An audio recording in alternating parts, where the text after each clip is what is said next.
Welcome to the Clinical Education Initiative podcast, Conversations with CEI, where we feature conversations with clinical experts, their experience and insights on current health issues in the areas of HIV, primary care and prevention, sexual health, hepatitis C, and drug user health. Hello, and welcome to Conversations with CEI. My name is Marguerite Urban. I'm an infectious disease physician at the University of Rochester, and I'm joining you today as part of the New York State Clinical Education Initiative's Sexual Health Center of Excellence. I'm here with my colleague, Dr. Daniela DiMarco. Hi, I'm Daniela DiMarco. I'm also an infectious disease physician at the University of Rochester and working with the CEI. And we're here today to talk to you about Doxy-PEP. This is Doxy-PEP Part 2. And to start off, we'll give you a quick recap of our podcast, Doxy-PEP Part 1, which was released in November of 2023. So for those who are not familiar or didn't hear the first session, Doxy-PEP is doxycycline post-exposure prophylaxis. And that is taking 200 milligrams of doxycycline, ideally within 24 hours, but up to 72 hours after condomless sex to help prevent 3 bacterial STIs, chlamydia, syphilis, and gonorrhea. Some highlights here in the population studied, which were cisgender men and transgender women with male partners and a history of bacterial STI in the past year. Taking Doxy-PEP, as I described, reduced the incidence of these bacterial STIs overall by about 2/3. We also mentioned at that time there was a study that hadn't been published yet, conducted among cisgender women on HIV PrEP in Kenya, where there wasn't significant benefit seen. So I'm going to hand it over to Margie. We're going to hear some updates on the evidence so far. So when we last spoke to you in November, we were thinking that perhaps the CDC guidelines would have come out. There were draft guidelines published in October in the United States that were open for public comment. That comment closed in November. But to date, there is no formal guideline yet released from the CDC. However, that Kenya study was published. So we now have 3 of 4 studies conducted on Doxy-PEP that have been formally published in peer-reviewed literature. The Kenya study was released in December of 2023 in the New England Journal of Medicine, and it outlined methods and procedures in the study and the findings. So just to summarize, it was a study with a similar format as those done in men who have sex with men and transgender women. It enrolled approximately 449 cisgender women who were young, ages 18 to 30, and they were all already taking oral HIV PrEP.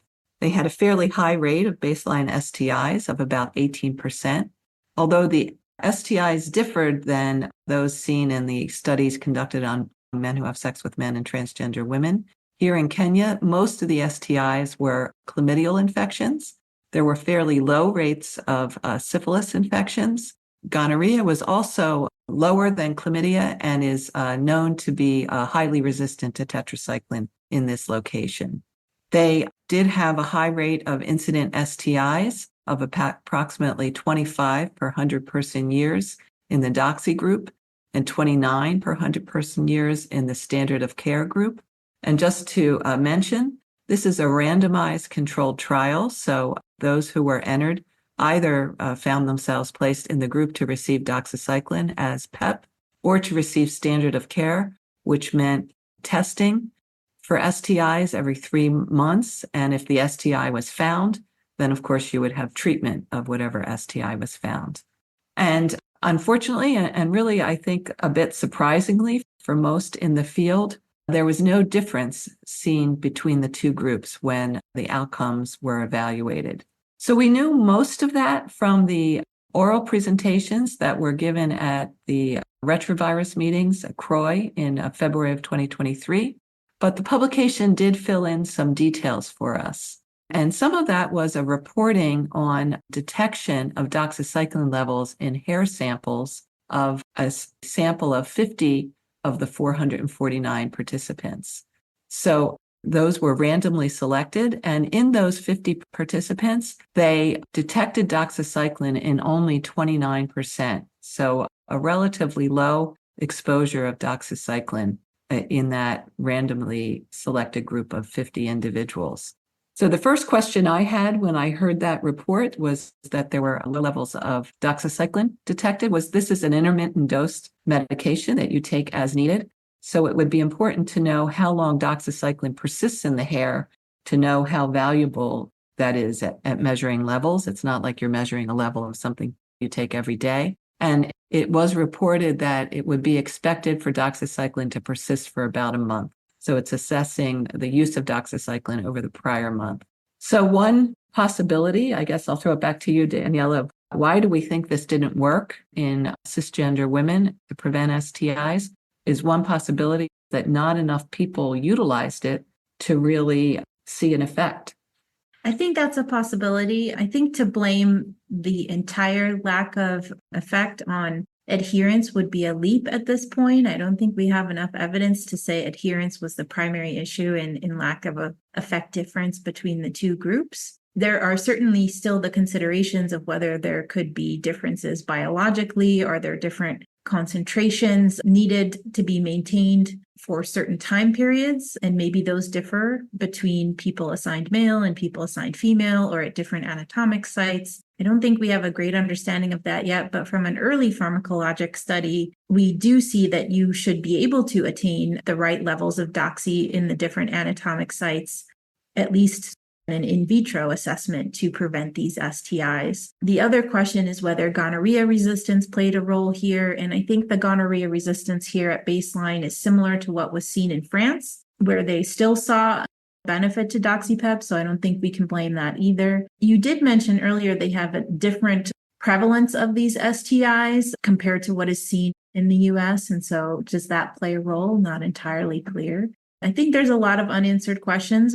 And one of the other things we don't understand all that well is the actual STI risk differences between this group and the other studies. And so here they had fewer median partners reported on their quarterly assessments as compared to the studies in the US and France. It may be with fewer partners that there was a difference in STI risk acquisition between the groups. Yeah, I thought that was a pretty dramatic difference. So the median number of partners in the Kenya study for the cisgender women was 2, with a range of 1 to 4 or 1 to 5 in the Doxy group and the standard of care group. And that differs from the other study published in the New England Journal, that so-called Doxy-PEP trial that took place in Seattle and San Francisco, where the median number of partners was more in the range of 7 to 10, depending on the group, and with interquartile ranges into double-digit number of partners in the prior 3 months. So that perhaps does figure into your risk of acquiring an STI in the follow-up period. I think at this point, the bottom line is there was no difference between two groups. Maybe it's as simple as adherence, or maybe it's some combination of factors that will have to be figured out through subsequent investigations. But at this point, I would say I'm not comfortable prescribing Doxy-PEP for cisgender women. I can't really see a justification for that personally with a trial with really no benefit seen. So you potentially have a risk of a side effect or a risk of acquiring resistance. I think that's my opinion. I don't think it's universally held, but that's where I would land right now. Yeah. And I think that's where most of the guidelines fall as well, with the exception of the state of California, is really sticking to the recommendations of how the studies were done and where the clear benefits were shown. Yeah. So with that, we're still using Doxy-PEP, although using it in those who were born male, and primarily those who are having sex with other men, which is where most guidelines are recommending this. Let's address what are the questions still coming in as we figure out how to use this in practice.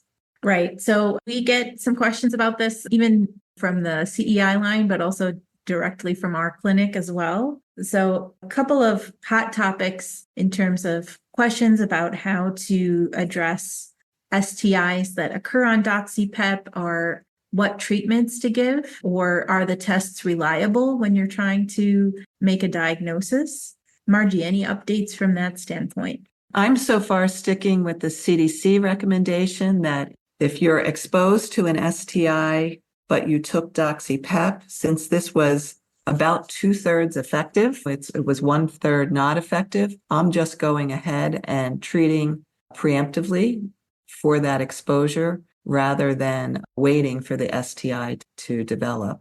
I haven't really changed my position on that without more data about it. Right. So the alternative approach would be for gonorrhea and chlamydia, for example, if a person is exposed and not having symptoms, to have a shared decision-making process with them for test and treat rather than the empiric treatment if they're not interested in that. Syphilis gets a little more tricky, of course, because it takes quite a while for some folks to seroconvert. And so your initial test right after exposure isn't as reliable there. The question on treating STIs that occur, it's still recommended that you treat per the CDC STI treatment guidelines. So for example, if you do diagnose someone with chlamydia and they're taking Doxy-PEP, you're still going to give that week of doxycycline as their chlamydia treatment.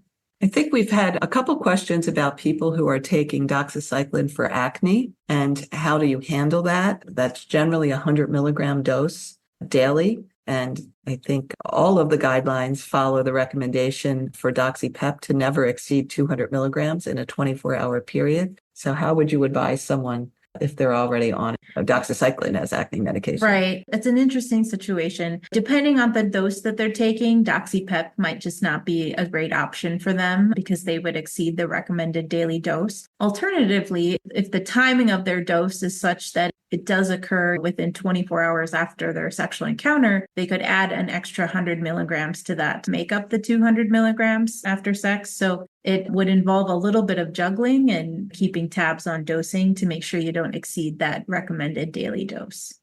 In order to limit the exposure of antibiotic to the patient taking Doxy-PEP, since the recommendations are that you can take it up to 72 hours, should you just choose to take it 72 hours after rather than 24 hours to cover subsequent possible sexual encounters? So as a antibiotic resistance management approach.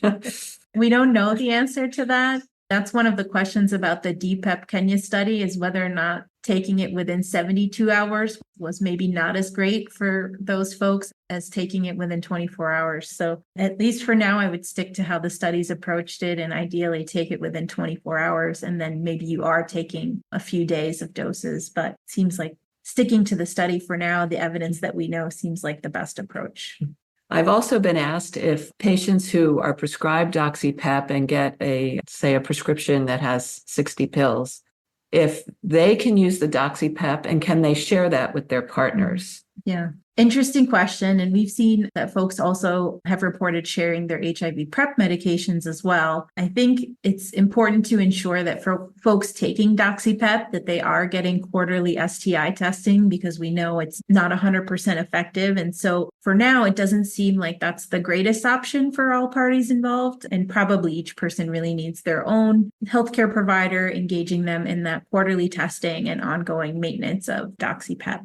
Yeah, and some education about the side effects potential, especially if you're going on vacation, maybe to a sunny island, and you would hate for someone to get a serious adverse effect because they never had that counseling discussion when the Doxy-PEP was dispensed. Nothing like a sunburn to ruin your vacation for sure. That does bring up a nice segue into another topic that has been broached in the Seattle and New York City guidelines for Doxy-PEP, where they talk about counseling patients about considering Doxy-PEP during periods of time when they might have an increased risk for acquiring an STI, for example, going on a vacation or something like that, where they're going to have more sexual encounters or new partners and things like that. So that's another thing that folks can consider and implement into their Doxy-PEP prescribing practices.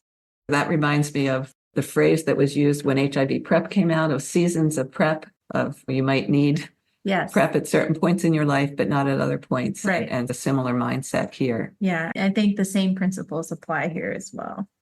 It's been fairly remarkable how quickly the uptake of this has been. Now we have 4 clinical trials and 3 that are published, but only really very, very recently.